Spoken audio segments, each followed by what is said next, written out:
Ketika kamu meledakkan planet, segalanya menjadi merah, panas membara. Atmosfer sirna, segalanya beterbangan, semuanya hancur. Dunia menjadi lebih cerah dibanding belasan matahari. Kamu memejamkan mata dan menutup telinga. Rambutmu berdiri tegak, kekuatan ledakan kosmis ini terasa menakutkan. Sesaat sebelum ledakan, kamu melayang di tempat yang hampir gelap total. Di bawah, kamu melihat bulan, atau objek yang kamu kira adalah bulan. Permukaan bola berwarna terang ini tampak tidak rata, dengan kawah yang ditinggalkan oleh meteorit. Kamu melihat bukit curam besar, membentang berkilo-kilometer. Ini Merkurius, dan sekarang kamu akan meledakkannya. Seolah dalam gerakan lambat, kamu menyaksikan planet ini hancur berkeping-keping. Kemudian, dalam sekejap mata, kamu melihat sekumpulan puing mendekatimu. Pertama, bongkahan bebatuan besar. Inilah yang tersisa dari kerak padat dan mantel berbatu Merkurius. Bentuk dan struktur puing-puing yang terbang ke arahmu berubah. Kini semuanya terlihat cair seperti percikan air raksa. Itu inti metalik planet Merkurius yang hancur. Inti cair ini mengambil 85% volume Merkurius. Dan akhirnya, ledakan dan bongkahan padat datang lagi. Inilah inti planet padatnya. Saking kuatnya, ledakan ini menggeser orbit bumi. Matahari pun menelan awan debu yang sangat besar itu. Hanya inilah yang tersisa dari Merkurius. Tapi jangan khawatir, tata surya kita tidak akan kehilangan planet apapun. Seluruh ledakan ini hanya percobaan sementara. Begitu selesai melihat apa yang terjadi, kamu menekan satu tombol lain. Dan planet yang hancur tadi kembali menyatu, seolah kamu menekan tombol rewind. Kamu mendekati planet berikutnya. Permukaannya tersembunyi di bawah atmosfer super padat yang terbuat dari karbon dioksida. Jika ingin mendarat di Venus, kamu harus menembus awan asam sulfat tebal. Kamu melihat permukaan planet yang coklat kemerahan, kering dan sangat panas. Kamu mungkin akan melintasi dataran halus dan rata yang menutupi 2/3 permukaan planet ini. Kamu terkejut melihat gunung berapi yang tersebar di Venus. Ada 1.600 totalnya. Sayangnya, kamu tak akan bisa melihat semuanya karena kamu sudah menekan tombol. Boom! Bongkahan besar basal terbang menjauh dari pusat ledakan. Ini adalah bagian dari kerak planet setebal 18 km.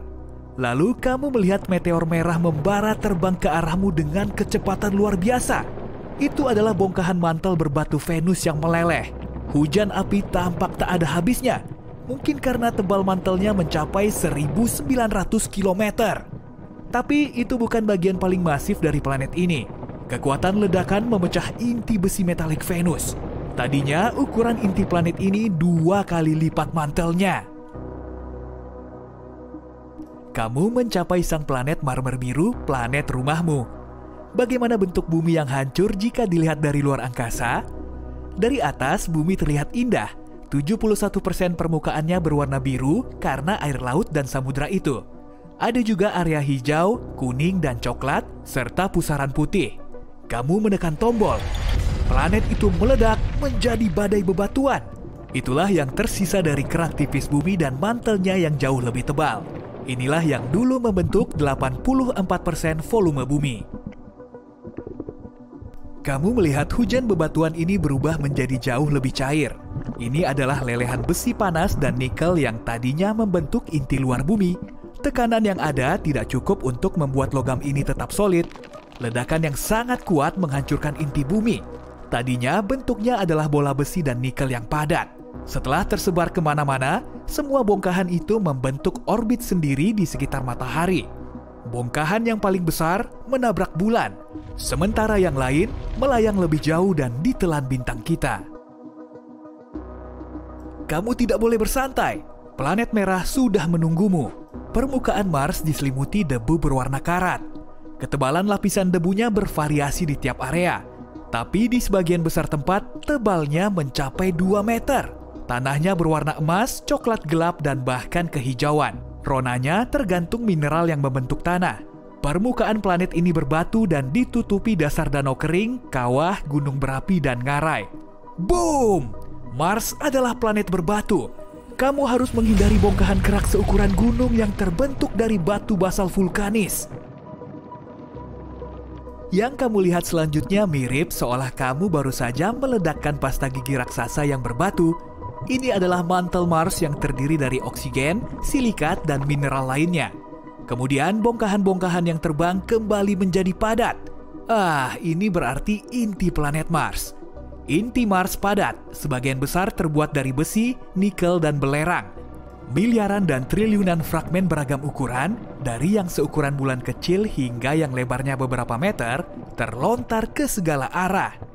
Tapi hanya sedikit bagian yang punya cukup momentum untuk meninggalkan tata surya. Seluruh kejadian ini agak sedikit mengubah orbit bumi, dan suhu di planet kita naik 10 derajat Celcius. Kamu meninggalkan planet berbatu itu dan mendekat ke raksasa gas pertama di hadapanmu. Ini Jupiter. Awan coklat, kuning, merah, dan putih menutupi, dalam tanda kutip, permukaannya. Awan ini membuat planet itu tampak berwarna-warni dan bergaris indah. Kamu pun menekan tombol. Kali ini pemandangannya berbeda. Alih-alih bongkahan kerak padat, kamu melihat aliran gas meluncur kencang dari pusat planet ini. Tadinya inilah yang membentuk atmosfer Jupiter yang terdiri dari gas hidrogen dan helium. Dalam sekejap, seluruh materi ini melesat keluar angkasa dan menjadi cair. Hidrogen berubah bentuk di bawah tekanan atmosfer yang sangat dekat dengan pusat planet. Tak lama kemudian, cairan ini sudah menjadi campuran hidrogen dan helium metalik. Dan akhirnya ada benda padat. Ini mungkin inti Jupiter, yang masanya 14 hingga 18 kali massa bumi. Diameter raksasa gas ini sekitar 145.000 km, tapi ledakan ini berlangsung tidak lebih dari setengah detik. Ledakan Jupiter sangat kuat sehingga menguapkan planet yang lebih kecil seperti Mars dan Bumi. Matahari tetap utuh, suhunya memang naik sedikit dan menjadi agak tidak stabil, tapi itu cuma sebentar. Raksasa gas berikutnya adalah Saturnus. Awalnya planet ini kelihatannya punya permukaan. Bola coklat kekuningan yang tampak padat ini dikelilingi lapisan awan. Cincin terkenal Saturnus memang luar biasa dan penuh warna. Abu-abu, krem, dan coklat. Cincin ini adalah sekelompok cincin mungil yang terbentuk dari bongkahan es, air, batu, dan debu yang melayang. Ukuran bongkahan-bongkahan ini beragam, mulai dari sebintik kecil sampai sebesar gedung pencakar langit. Saat mengorbit Saturnus, semuanya terus bertabrakan dan bongkahan yang lebih besar hancur. Kamu terkejut melihat bahwa cincin ini tidak bulat sempurna. Ada lekukan yang disebabkan tarikan gravitasi dari bulan-bulan di dekat Saturnus. 53 di antaranya sudah punya nama resmi. Titan, dunia es yang lebih besar dibanding bulan kita dan bahkan Merkurius, adalah yang paling besar. Pemandangan di depanmu mirip dengan apa yang terjadi saat kamu meledakkan Jupiter. Perbedaannya hanya satu. Cincin Saturnus pecah berhamburan, melontarkan bebatuan dan es keluar angkasa dengan kecepatan luar biasa. Bongkahan terbesarnya menabrak bulan-bulan Saturnus hingga menghancurkan bulan-bulan kecilnya. Kamu melihat aliran gas sebagian besar terdiri dari hidrogen dan helium dengan sedikit metana, amonia, dan air. Aliran gas ini bergerak super cepat, menjauhi pusat planet. Setelah itu, percikan materi cair menyusul. Ini hidrogen cair yang akhirnya menjadi metalik. Dan terakhir, bongkahan-bongkahan inti padat Saturnus yang terdiri dari materi berbatu. Kamu kini melihat bola biru kehijauan yang indah sang raksasa es, Uranus. Planet ini punya warna yang unik saat cahaya matahari terpantul oleh permukaannya. Selain itu, sebagian besar atmosfer Uranus adalah hidrogen dan helium dengan sedikit gas metana yang menyerap cahaya merah. Mari lanjutkan. Boom! Kali ini ada gumpalan es besar yang meluncur ke arahmu terlebih dahulu. Tadinya ini merupakan bagian dari mantel es Uranus yang membentuk 80% volume planet ini. Tapi, kenapa es ini terlihat cair? Di Uranus, cairan beku tidak padat seperti di Bumi. Es adalah cairan padat yang terbuat dari air, es amonia, dan metana. Ini sering disebut samudra amonia air. Setelah hujan es yang aneh ini, kamu melihat bongkahan padat dari inti bebatuan planet ini. Tadinya ukurannya kecil, tidak lebih dari setengah massa bumi. Beberapa bulan Uranus ikut hancur dalam ledakan, dan beberapa bahkan terlempar dari tata surya. Ledakan itu juga sedikit menggeser orbit Neptunus. Dan kamu sampai di planet terakhir dalam perjalananmu, Neptunus. Warnanya terlihat biru karena lapisan gas yang berputar-putar dan awan permanen. Tidak perlu berlama-lama, boom! Permukaan planet ini tidak padat sehingga setelah menekan tombol, kamu melihat mantel cair Neptunus meledak. Mirip balon berisi air yang dilempar dari lantai 50. Ledakan ini mengirim percikan air, amonia, dan es menjauh keluar angkasa. Kemudian sisa-sisa lava dari mantel Neptunus mengikuti. Tadinya mantel ini cair, panas membara, dan kaya metana, amonia, serta air. Inilah sisa dari inti padat Neptunus yang terbuat dari besi dan logam lainnya. Planet ini melesat di ruang angkasa. Orbitnya nggak beraturan, ibarat bola biliar yang meluncur dan mencari target untuk bertumbukan. Tapi bedanya, bola ini seukuran Mars dan secepat 15.000 km per jam. Duar! Benda kosmik seukuran Mars ini pun bertabrakan dengan planet lain. Theia, begitulah namanya, telah menabrak bumi. Akibat kejadian ini, energi yang terlepas sebanyak 100 juta kali lebih besar dari asteroid yang memusnahkan dinosaurus. Tabrakan planet ini melontarkan bertonton materi padat yang berasal dari Theia dan bumi ke luar angkasa. Tapi cuma satu yang bertahan.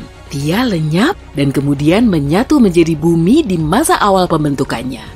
Namun begitu, puing-puingnya nggak cuma melayang-layang di kehampaan kosmik, ada peristiwa penting yang juga menyusul. Semua serpihan padatnya terkumpul menjadi awan, kemudian terus-terusan ditekan oleh gravitasi.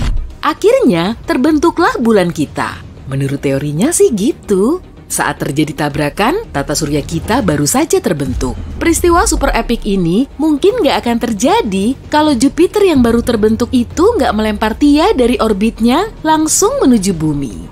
Planet muda kita berhasil menahan tabrakan ini, kemudian waktu pun berlalu. Bumi berevolusi, permukaannya akan sulit dikenali selama 4,5 miliar tahun berikutnya. Tentu sulit ya memahami rentang waktu yang sangat panjang ini. Oke deh, yuk kita persingkat saja semua peristiwa ini menjadi satu hari. Semisal nih, saat tengah malam, bumi kita terbentuk dari gas dan debu setelah matahari tercipta. 4 jam kemudian, planet kita belum punya kehidupan sama sekali. Panas membara, diselimuti lava, dan terus-terusan dibombardir oleh asteroid. Planet lain pun mengalami hal yang sama. Dan canggihnya, kehidupan tetap saja terbentuk. Sel pertama muncul. Saat ini jam 4 pagi dan pada jam 2:08 siang, sel organisme pertama terbentuk. Lanjut ke jam 8:28 malam. Saat ini, rumput laut mulai bermunculan. 20 menit kemudian, apa nih? Ternyata ubur-ubur. Kemudian, kehidupan di planet ini mulai berkembang dengan munculnya berbagai ikan, reptil, dan serangga.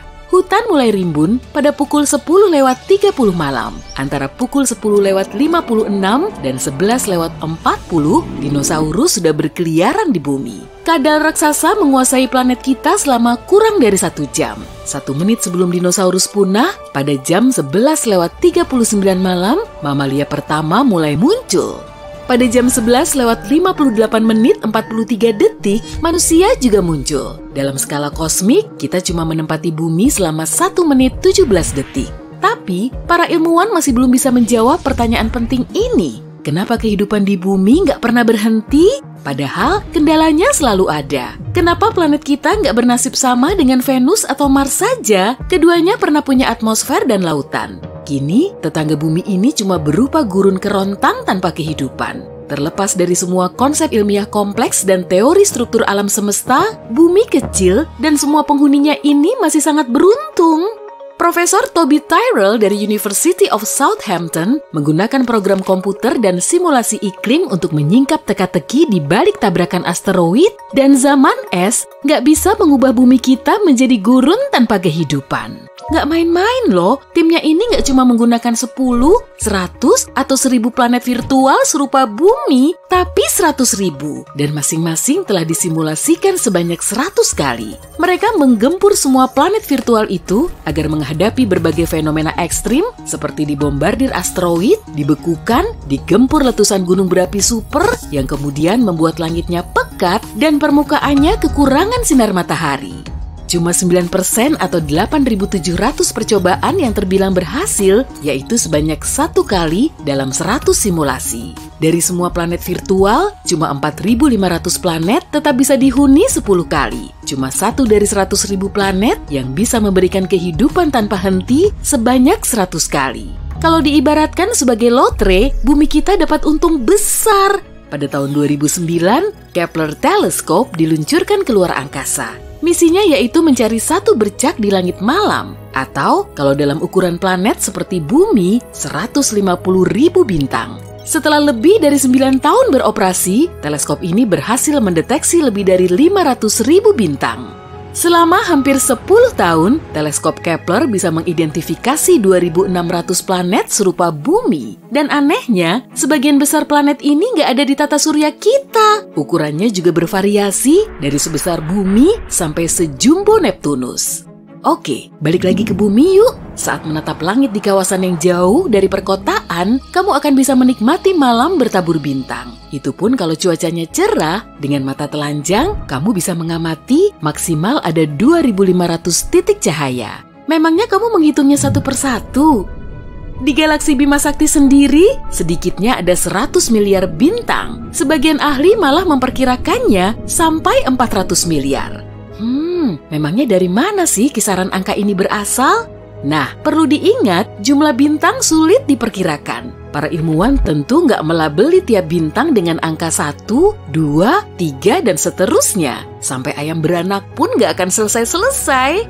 Kamu tahu nggak, untuk menghitung 1 miliar bintang saja diperlukan waktu selama lebih dari 100 tahun. Coba deh tuh kamu kalikan sendiri dengan 400. Untuk memprediksi jumlah bintang, mereka mengamati bercak kecil di ruang angkasa, lalu menggunakan rumus ilmiah yang kompleks. Kamu juga bisa loh bereksperimen sendiri. Semisal nih, ada ember berisi 5 kg batu, pasir, tanah, dan benda lain. Nah, kamu perlu mencari tahu jumlah batu di dalam campuran itu. Hitung saja batu yang terlihat dari atas. Lalu, perkirakan volume, berat, dan persentase yang bisa dilihat. Dengan beberapa perhitungan, kamu akan tahu jumlahnya. Hitunganmu sudah akurat belum tuh? Jelas belum lah. Kok bisa gitu? Karena kamu nggak tahu sebaran batuan itu di dalam ember. Gimana dengan ukurannya? Apakah sama semuanya? Gimana kalau batu di bagian bawahnya justru lebih besar dari sampelmu? Atau malah lebih kecil? Bobot dan volumenya bisa juga bervariasi kan? Ember itu semacam galaksi Bima Sakti kita. Dan bebatuan yang kamu hitung menjadi bintangnya. Intinya, para ilmuwan nggak tahu pasti jumlah bintang di alam semesta. Mungkin 100 miliar atau mungkin 4 kali lipatnya. Dari jumlah itu, 4 miliarnya mirip dengan matahari kita. Dengan mempertimbangkan galaksi kita, perkiraan yang paling logis agar suatu planet bisa mendukung kehidupan adalah 300 juta. Meski begitu, jumlah ini juga bisa mencapai 5 miliar bahkan lebih. Lagi pula, banyak sekali area yang bisa dipilih. Itu baru galaksi Bima Sakti saja loh. Nah, coba pikirkan hal ini juga. Bima Sakti menjadi salah satu dari 200 miliar galaksi di alam semesta yang bisa kita amati. Menurut penelitian terbaru, angkanya 10 kali lebih banyak, jadi diperkirakan ada triliunan galaksi di luar angkasa. Dan kita baru tahu kurang dari 10%-nya. Kalau jumlah total bintang di seisi alam semesta ini, para ilmuwan memperkirakannya sebanyak 1 septiliun atau 1 kali 10 pangkat 24. Sekali lagi, itu cuma perkiraan, oke? Jadi kita nggak tahu pasti.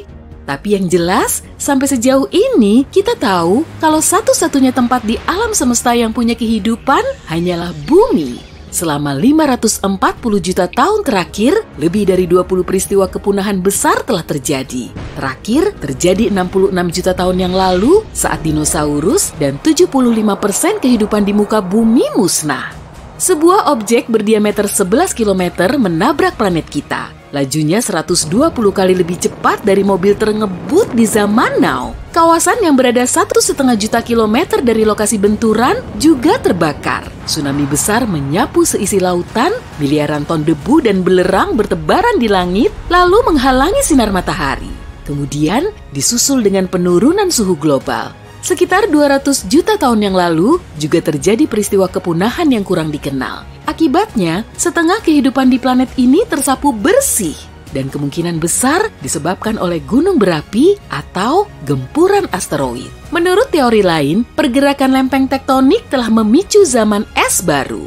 Pada saat itu, buaya besar menguasai bumi. Reptil ini punah dan digantikan dengan makhluk hidup baru, dinosaurus. Tapi itu belum seberapa. Era terngenes yang pernah terjadi di bumi adalah Permian Triassic Event, sekitar 250 juta tahun yang lalu. 80% kehidupan laut, 70% hewan dan tumbuhan darat, semuanya musnah. Gunung berapi memuntahkan banyak lava di area yang sekarang menjadi Siberia. Meski begitu, pengaruhnya bisa dirasakan hingga di seantero bumi. Sekitar 445 juta tahun yang lalu, bumi kita didominasi oleh invertebrata laut. Selain itu, cuma ada satu benua, yaitu Gondwana. Saat itu, tumbuhan baru mulai bermunculan di daratan. Tapi ada hal lain yang memicu hilangnya 75-85% organisme hidup. Mungkin zaman es, kenaikan suhu, atau teori lain yang bikin kita geleng-geleng kepala.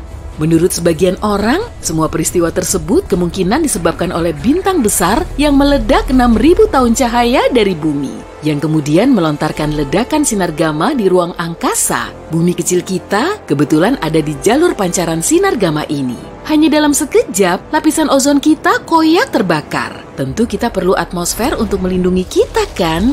Intinya, ukuran matahari kita lebih dari 1 juta kalinya bumi. Penelitian terkini menunjukkan antara 20-30% bintang induk di alam semesta kerap melahap planetnya sendiri, dan seperempat sistem planet yang mengitarinya punya masa lalu yang kelam. Objek yang telah menghidupkan planet ini ternyata juga bisa memangsanya. Semua planet di tata surya kita bergerak mengitari matahari secara konstan, dan kemungkinan besar gerakannya udah seperti itu sejak pertama kali terbentuk, tapi ternyata nggak semua planet bisa begitu. Kondisi yang amburadul telah bikin tata surya kita punya banyak planet, sampai kemudian matahari melelehkannya. Jarak antar objek di tata surya sangat selaras dan seimbang, sehingga gravitasi planetnya nggak saling mengintervensi. Gaya gravitasi di Jupiter jauh lebih kuat daripada di bumi, dan kalau terlalu mepet ke Jupiter, planet kita akan berubah jadi satelitnya. Ukuran Jupiter sangat jumbo, dan kalau bumi kita seukuran anggur, Jupiter akan sebesar bola basket. Dengan teknologi termutakhir saat ini pun, para ilmuwan masih kesulitan loh untuk nentuin kalau bintang induk ternyata bisa memburu planetnya sendiri. Jadi, untuk mencari tahunya, mereka perlu mengamati sistem biner. Jadi sederhananya, sistem biner adalah tata surya dengan dua bintang yang saling mengorbit, dan biasanya dua bintang ini terbentuk dalam kurun waktu yang sama dengan gas pembentuk dan kondisi yang juga sama, maka kandungan unsurnya juga kurang lebih sama. Saat membuka mata di pagi hari, kita langsung disambut oleh cahaya matahari yang telah merambat sejauh jutaan kilometer. Dan saat mendekatinya, tubuh kita akan semakin kepanasan. Tapi pancaran sinar matahari juga mengandung bahan kimia khusus yang membuatnya jadi unik. Bahan ini merupakan zat ringan seperti oksigen, karbon, hidrogen, dan helium. Di dalamnya memang ada sejumlah zat lain, tapi yang terbanyak cuma itu. Dengan mengamati keempat unsur ini, ilmuwan bisa menyingkap sejarah pembentukan tata surya, dan mereka bisa tahu kalau prosesnya telah berlangsung mulus atau malah amburadul. Mereka juga telah mengamati 107 sistem biner yang terdiri dari bintang seperti matahari dengan menganalisis cahayanya. Karena tiap sistem terdiri dari dua bintang induk, mereka juga membandingkan keduanya untuk mencari perbedaan. Dari pengamatan para ilmuwan, bintang yang lapisan luarnya lebih tipis punya unsur yang berlainan dari pasangannya. Semua bintang induk mengandung unsur ringan, tapi ada juga yang terdiri dari unsur berbatu seperti besi, silikon, dan titanium. Unsur ini punya keterkaitan dengan medan kasar yang terdapat di permukaannya, tapi ternyata sebagian unsur juga terbang di angkasa. Kalau lapisan luarnya tipis, berarti di situ ada banyak zat besi. Sejumlah bintang terbentuk secara berpasangan. Bahkan, kebanyakan bintang di galaksi Bima Sakti berpasangan dalam sistem biner. Artinya, matahari kita terbilang unik karena cuma sendirian. Tapi sejumlah teori menyatakan kalau matahari kemungkinan telah ditinggalkan kembarannya di masa lalu. Bintang berjarak sekitar 184 tahun cahaya ini dinamakan HD 186302. Bisa aja kan kalau bintang ini emang pernah jadi kembaran matahari? Ribuan bintang lahir di awan molekul. Area ini terdiri dari gas dan debu yang perlahan runtuh oleh beratnya sendiri. Matahari diperkirakan telah mengalami fase yang sama 4,6 miliar tahun yang lalu. Setelah cukup umur, bintang akan bergerak ke area kosong dan biasanya diikuti kembarannya. Para ilmuwan juga mengklaim 85% dari semua bintang bisa bergerak dengan pasangan binernya atau punya banyak pasangan, tapi lebih dari 50%-nya berpasangan ganda. Sayangnya, kita cuma bisa melihatnya dengan jelas setelah bintang ini terpisah dari orbit aslinya bertahun-tahun silam. Malahan, jejaknya masih bisa dicari di awan Oort atau area luas yang terdiri dari komet, batuan kosmik, dan es di tepi luar tata surya kita. Awan Oort bisa melayang-layang karena lokasinya jauh dari jangkauan gravitasi matahari. Awan ini juga gampang keluar dari orbitnya menuju luar angkasa. Saat melalui area ini, kita seolah-olah sedang melintasi ruang hampa di luar angkasa. Sebagian unsur ringan di luar angkasa juga mengandung unsur berbatu yang seharusnya cuma ada di permukaan planet. Hal ini disebabkan oleh bintang yang mendepak planet dari orbit lalu melahapnya saat jaraknya terlalu mepet. Peristiwa yang sama juga akan terjadi kalau bintang terus membesar lalu mulai menelan semua objek di sekitarnya. Menurut para ilmuwan, saat menelan planetnya sendiri, bintang seperti ini akan jadi kacau balau dan berputar cepat hingga akhirnya hancur lebur. Tapi tenang aja, matahari kita kemungkinan nggak akan memakan planetnya dalam waktu dekat kok. Bintang terbentuk saat awan hidrogen dan helium membesar hingga runtuh oleh beratnya sendiri. Tekanan dan suhunya terus naik ke level ekstrim. Setelah kehilangan elektron, atom hidrogen akan mengalami reaksi fusi, lalu melepaskan energi untuk melawan gravitasi yang runtuh. Tapi setelah gaya gravitasinya mampu menahan reaksi fusi hidrogen, bintang akan membesar dan menjadi raksasa merah. Dan 1 miliaran tahun kemudian, hidrogen di inti luar akan hilang, meninggalkan banyak helium yang akan berfusi dengan unsur lain. Setelah semua heliumnya hilang, gravitasi akan mengerdilkan sang raksasa merah menjadi katai putih.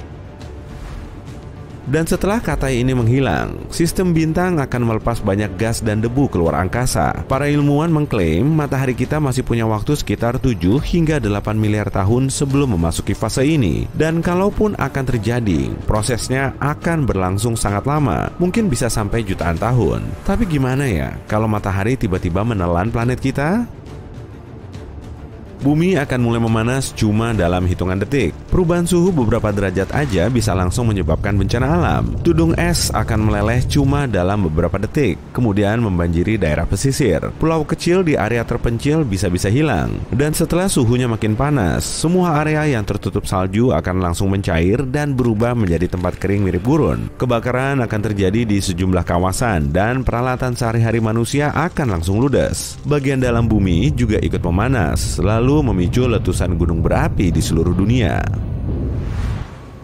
Antartika akan mencair oleh panas dan gunung berapinya ikut meletus. Cuma dalam hitungan menit, seisi bumi akan terkepung api dan debu sebelum hancur menjadi serpihan kecil yang berterbangan di angkasa dan akhirnya jatuh di area yang sangat jauh. Tapi tenang aja, peristiwa seperti ini kemungkinan besar nggak akan menimpa planet kita kalau matahari menggeser bumi dari orbitnya. Ceritanya akan lain lagi sih. Suhu bumi akan memanas karena medan magnet di sekitarnya bisa melindungi kita dari radiasi matahari. Dan setelah bumi bergeser, medan magnetnya akan melemah. Suhu matahari yang super panas juga bikin bumi kita semakin gosong. Gaya gravitasi jadi nggak stabil. Kemudian, fenomena fisika dalam kehidupan sehari-hari kita makin acak-acakan. Dalam waktu 5 miliar tahun dari sekarang, matahari akan berubah jadi raksasa merah. Ukurannya terus melar hingga mampu melahap Merkurius dan Venus. Kemungkinan besar, bumi juga akan jadi incarannya. Saat jaraknya cuma sejauh 1,5 juta kilometer dari matahari, bumi sudah nggak bisa lagi kita huni. Meski terkesan jauh, jarak segitu cuma 4 kalinya jarak bumi menuju bulan. Dengan mendeteksi komposisi kimia pada sinar bintang yang lokasinya lebih jauh, para ilmuwan bisa nemu planet lain seperti bumi. Karena atmosfer di sekitar bintang pemangsa ini telah mengubah komposisi kimianya, mereka bisa tahu tata surya mana aja yang dulunya lebih tenang. Tapi yang perlu digarisbawahi, planet ini harus punya siklus orbit yang sesuai. Kalau orbitnya nggak terhalang objek lain, berarti planet ini bisa kita asumsikan mirip dengan bumi dan kemungkinan besar bisa dihuni. Tapi proses ini memerlukan waktu yang sangat lama, sebab di dekat kita saja ada jutaan bintang yang mirip dengan matahari. Peluang kita untuk bisa nemu planet seperti bumi masih sangat tipis. Dan kalaupun ada, di planet tersebut kemungkinan ada kehidupan. Kita juga nggak tahu pasti kalau penghuninya secerdas manusia, tapi mungkin mereka telah mengalami evolusi yang sama.